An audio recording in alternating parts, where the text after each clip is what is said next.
তো নমস্কার বন্ধুরা, আশা করি সবাই ভালো আছেন।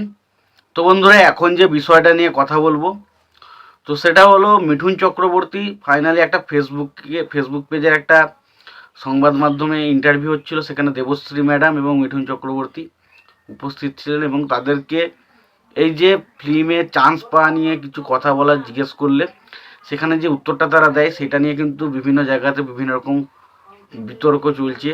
তো সেই বিষয়টা নিয়ে আলোচনা করব। তো তার আগে প্রত্যেকটা বন্ধুকে অনুরোধ করে রাখবো, চ্যানেলটায় নতুন হয়ে থাকলে অবশ্যই আপনারা চ্যানেলটা সাবস্ক্রাইব করে নেবেন, আর যদি ভিডিওটি ভালো লেগে থাকে লাইক করবেন, শেয়ার করে দেবেন। তো দেখুন, মিঠুন চক্রবর্তীর আমি ছোটোবেলা থেকে বিরাট বড় ফ্যান। মিঠুন চক্রবর্তীকে আমি প্রচণ্ড রেসপেক্ট করি, শ্রদ্ধা করি। যে মিঠুন চক্রবর্তী, সত্যি বলতে আমি অ্যাজ এ মিঠুন চক্রবর্তী অভিনেতা, মিঠুন চক্রবর্তী আমি বিশাল পছন্দ করি, বিশাল পছন্দ করি। সত্যি কথা বলতে আমি জানি না মিঠুন চক্রবর্তীর মতো কাউকে আমি কোনোদিন পছন্দ করতে পারবো কি না, মানে এতটা ভালোবাসি মিঠুন চক্রবর্তীকে। বাট সে বাস্তব লাইভে কেমন, সে কোন পার্টি করে, সেটা নিয়ে আমার কোনো রকম কোনো মাথা ব্যথা নেই।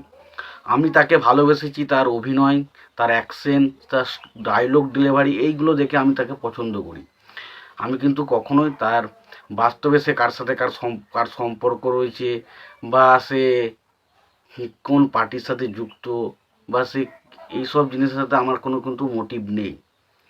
তো এখানে তাকে একটা প্রশ্ন করা হয়, যেখানে সে বলা হয় যে এখন যে বিভিন্ন মানুষরা সুযোগ পাচ্ছে, সে সুযোগ পাওয়ার পদ্ধতিটা কী।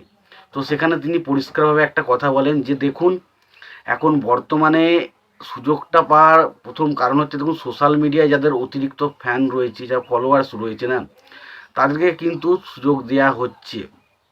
এবার বিষয়টা হচ্ছে তাদের কি সুযোগ দেওয়াটা কি যথাযথ, না তারা কি সত্যি যে জায়গাটায় অভিনয়ের যে জায়গাটা, সেটা কি সত্যি তারা যথেষ্ট করতে পারে।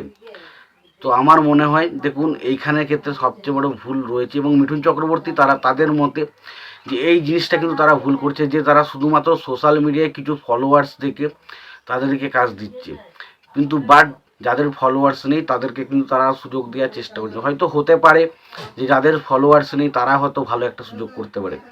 আজকে দেখুন, একটা পরিষ্কার একটা সত্যি কথা বলছি, সোশ্যাল মিডিয়ায় ফলোয়ার্স তাদেরই বেশি হয় যারা কোনো বিষয় নিয়ে নোংরামি করতে ভালোবাসে, বা কাউকে রোস্টিং করতে ভালোবাসে, বা কারো খাবার নিয়ে পোক করা, হ্যান করা, এইসব জিনিসগুলো যাদের চ্যানেলে দেখবেন বেশি। তো যারা অ্যাকচুয়ালি তারা ভিডিওর মোটিভ কী, তারা ভিডিও কেন বানাচ্ছে, সেটা তারা অ্যাকচুয়ালি জানে না। তো সেই সমস্ত অডিয়েন্সের কাছে দেখবে সাবস্ক্রাইবার বেশ সব থেকে বেশি হয়, এবং তারা প্রচুর পরিমাণে সাবস্ক্রাইবার বা ফলোয়ার্স নিয়ে বসে থাকে। এর মানে এটা কখনোই নয় যে যারা এই এই প্ল্যাটফর্মে কাজ করছে, এত ফলোয়ার্স রয়েছে, তাদেরকে মানুষ সিনেমা হলে সিনেমা করলে দেখতে যাবে। এবং আর একটা কথা বলি, তারা যে অভিনয়টা প্রয়োজন, বা যেটা প্রয়োজন এই একটা সিনেমার জন্য যে অভিনয়টা, সেটা তারা করতে পারবে। তো আমার এই জিনিসটা সত্যতা এই দিকে আমি মিঠুন চক্রবর্তীর কথার সাথে পুরোপুরি মিঠুন চক্রবর্তী এবং দেবশ্রী ম্যামের মতামতের ওপর পুরোপুরি একমত দিই, যে সোশ্যাল মিডিয়ায় শুধুমাত্র ফলোয়ার্স থেকে তাকে নিয়ে আসা উচিত নয়। এবার তার মানে এটা বলছি না যে যারা বাকি সোশ্যাল মিডিয়ায় যারা কাজ করে সবাই একদম ধ্যান, সেটা বলছি না। অনেকে রয়েছে যারা সোশ্যাল মিডিয়ায় কাজ করে, যাদের সত্যি কথা বলছে একটা দক্ষতা রয়েছে, তাদের একটা জ্ঞান রয়েছে, তারা যে কোনো জিনিস নিতে হবে, তাদেরকে কিন্তু সেই মানুষের সংখ্যাটা কিন্তু খুবই কম। যারা বর্তমানে সোশ্যাল মিডিয়ায় যারা প্রচুর পরিমাণে পপুলার, খুব বেশিরভাগই দেখবেন তারা হয়তো তাদের কন্টেন্টের উপর কাজ করে, কিন্তু বেশিরভাগ তাদের একটা অভিনয় বা একটা ছবিতে তাদেরকে কতটুকু মানাবে সেটা বলা খুব ডিফিকাল্ট। এবং কোনো মানুষের সোশ্যাল মিডিয়ায় ফলোয়ার্স থেকে তাকে সাধারণত মনে হয় না কোনো অভিনয়ে নেওয়া উচিত। তার কারণ একটা কথা বলি, সোশ্যাল মিডিয়ায় ফলোয়ার্স হচ্ছে মানুষ শুধুমাত্র এন্টারটেনমেন্টের জন্য আসে, এবং সেখানে যখন কোনো কিছু থেকে এন্টারটেনমেন্ট হয় তার চ্যানেলটা ফলো করে রাখে, এবং সেটা যেহেতু বিনা পয়সায় মানুষ দেখতে পায়, তো সেই কারণে মানুষ দেখার চেষ্টা করে।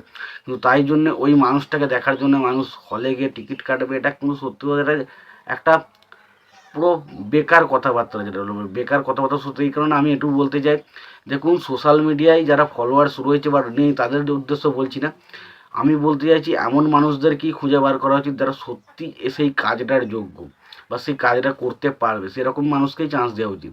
শুধুমাত্র সোশ্যাল মিডিয়ায় ফলোয়ার্স দেখে এসব দিয়ে কথা বলাটা উচিত নয়। এবং আমি মিঠুন চক্রবর্তীর এই কথার সাথে পুরোপুরি এগ্রি করি। তোমাদের এই কথার বিষয়টা নিয়ে কি মতামত তোমরা জানিও। তোমাদের যদি ভিডিওটি ভালো লেগে থাকে লাইক কমেন্ট শেয়ার করে দিও। চ্যানেলটায় নতুন হয়ে থাকলে অবশ্যই তোমরা চ্যানেলটা সাবস্ক্রাইব করে নিয়ে পাশে বেল আইকনটা অবশ্যই প্রেস করে দিও। ভালো থেকে সুস্থ থেকে দেখা যাচ্ছে পরে ভিডিওতে।